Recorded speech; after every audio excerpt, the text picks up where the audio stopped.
सुमेध, बड़ा भाई, एक ताकतवर और समझदार शेर दर्शित। छोटा भाई, तेज और जिज्ञासु बाघ। उफनती नदी, कांटों से भरी झाड़ियां और भूखे भेड़ियों का झुंड।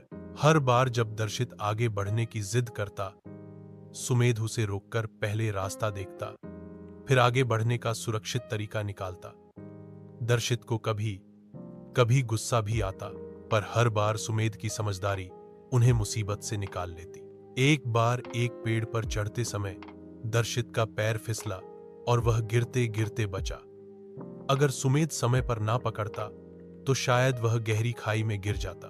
उस रात आग के पास बैठकर दर्शित ने पहली बार स्वीकार किया, भैया, तुम्हारी समझदारी ही हमें अब तक जिंदा रखे हुए है।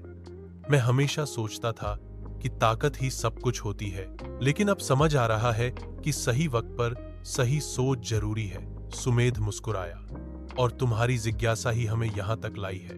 अगर तू ना होता तो मैं कभी यह सफर शुरू ही नहीं करता। नीली गुफा का रहस्य। आखिरकार 5 दिनों की कठिन यात्रा के बाद वे नीली गुफा पहुंचे। वो जगह सच में जादुई थी।